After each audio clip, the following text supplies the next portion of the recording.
Ever wondered if the curse someone cast on you could actually be their own downfall? It's a thought that might send shivers down your spine or bring a wry smile to your face.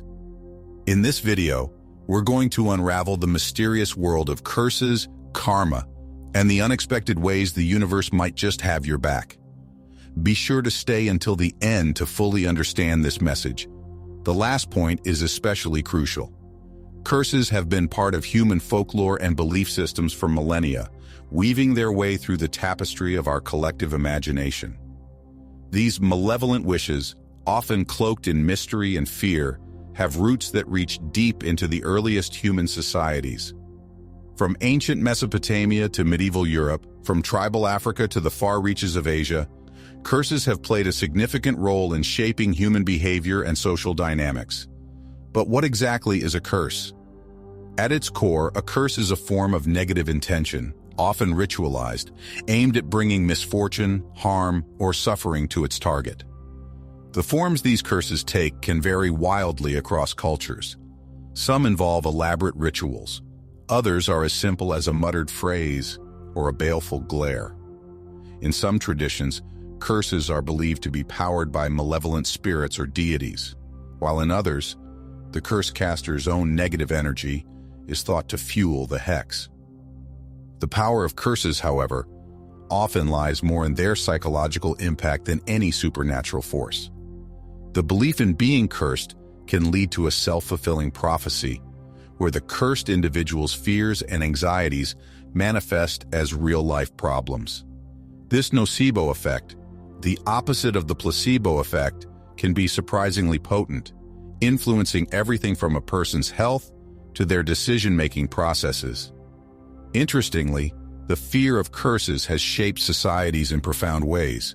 It has been used as a tool for social control, a way to explain misfortune, and even as a form of psychological warfare. But as we'll see, the act of cursing might carry unexpected consequences for the curse giver, setting in motion a chain of events that could lead to their own undoing. At the heart of every curse lies a powerful force: intention. It's the fuel that drives the curse, the energy that gives it its perceived power. But here's where things get interesting. This power of intention isn't a one-way street. It's more like a boomerang, often returning to its source with unexpected consequences. When someone casts a curse, they're essentially focusing intense negative energy and directing it towards another person. They're investing their thoughts, emotions, and sometimes even physical efforts into this act of malevolence. But energy, as we know from physics, doesn't simply disappear. It transforms, it moves, it influences, and sometimes it comes right back to its origin. This boomerang effect of curses isn't just folklore. It has roots in various scientific and psychological principles. Take, for instance, the concept of cognitive bias. When we focus intensely on negative outcomes for others, we're priming our brains to notice negativity in our own lives. We become hyper-aware of our misfortunes, potentially amplifying their impact and overlooking positive events. Moreover, the act of cursing often requires the curse giver to dwell in a negative emotional state. Prolonged periods of anger, resentment, or desire for revenge can have serious psychological and physiological effects.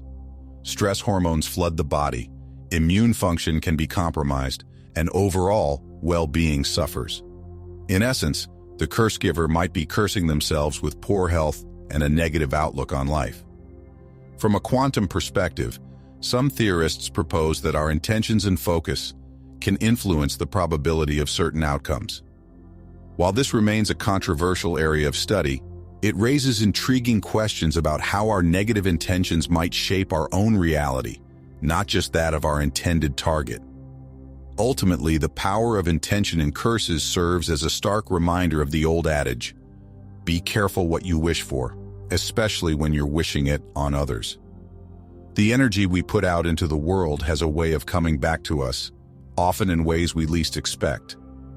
Enter karma, that cosmic force of cause and effect that's been a cornerstone of Eastern philosophies for millennia. But don't mistake karma for some kind of mystical scorekeeping system. It's more like a universal law of balance, similar to Newton's third law of motion. For every action, there is an equal and opposite reaction. When it comes to curses, karma plays a fascinating role. The very act of casting a curse, of intentionally willing harm upon another, creates a ripple in the fabric of one's own life. It's like tossing a stone into a pond. The ripples will eventually reach the shore and bounce back.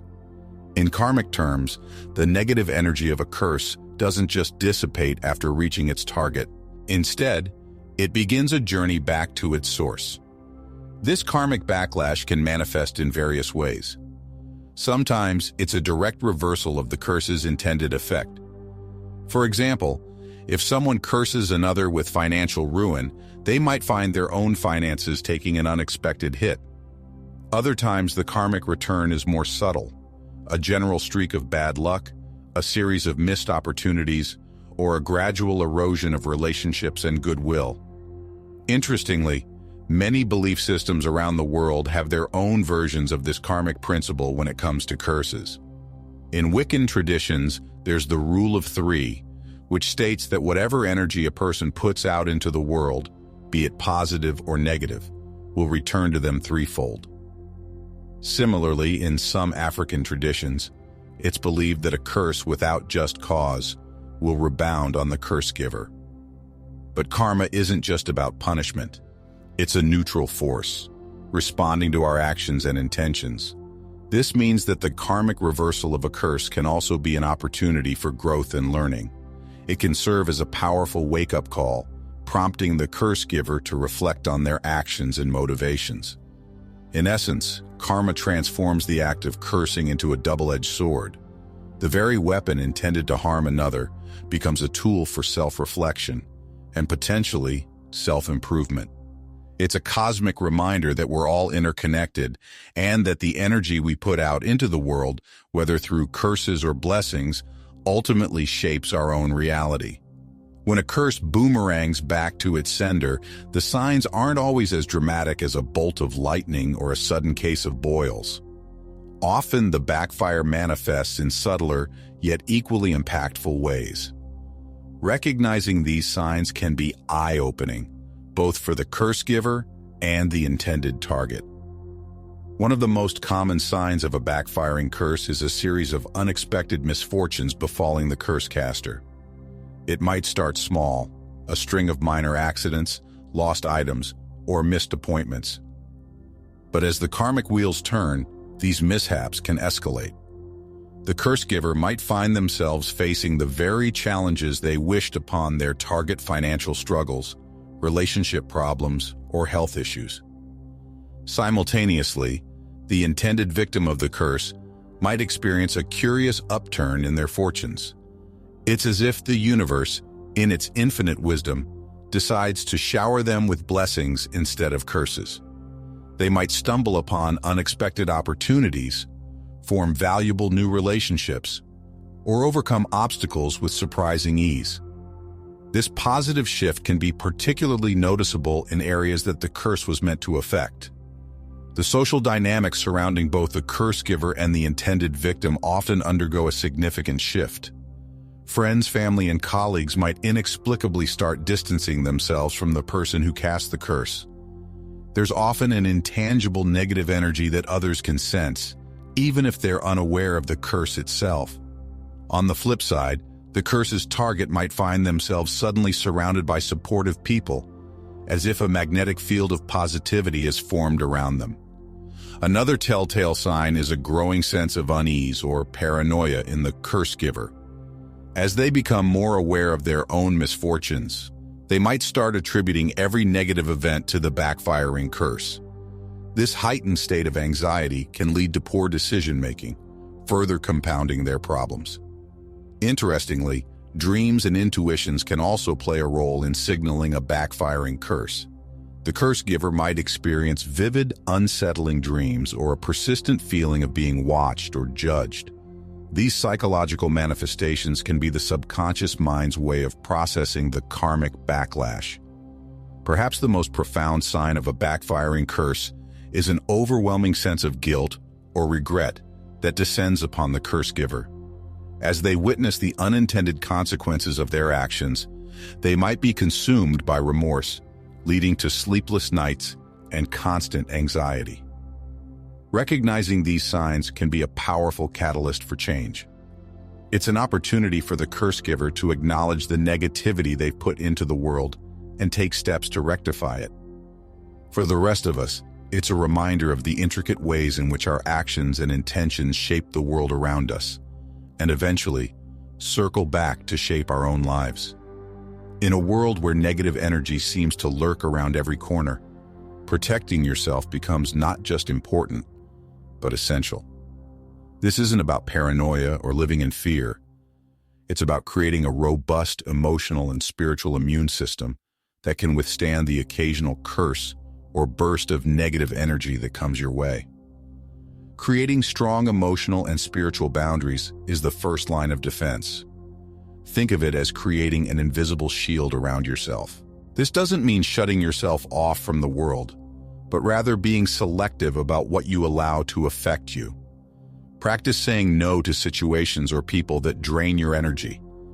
Learn to recognize when someone's negativity is their issue, not yours, and consciously choose not to absorb it. Visualization can be a powerful tool in this process.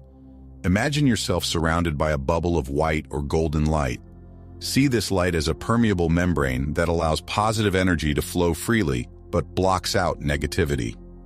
Some people find it helpful to reinforce this visualization with a physical gesture, like crossing their arms over their chest when they feel they need extra protection.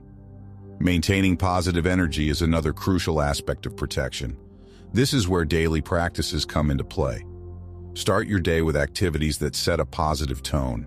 Maybe it's a few minutes of meditation, a gratitude practice, or simply enjoying your morning coffee in peaceful solitude. Throughout the day, take short breaks to center yourself.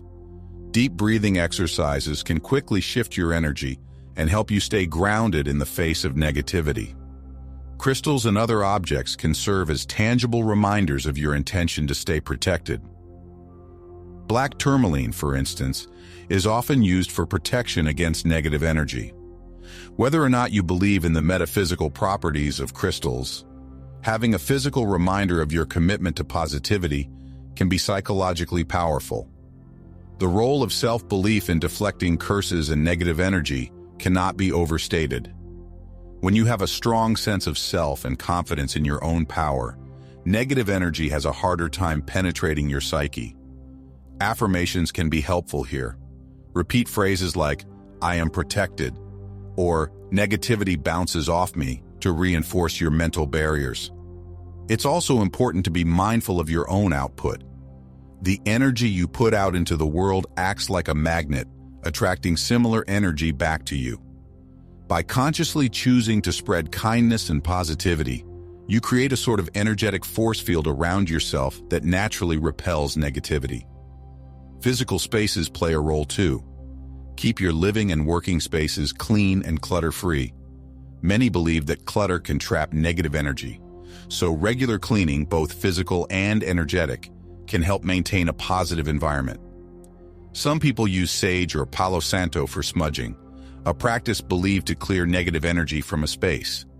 Remember, protecting yourself from negative energy isn't about being in a constant state of defense. It's about cultivating such a strong, positive energy field that negativity naturally finds no place to latch onto. It's about being so filled with light that darkness simply cannot take hold.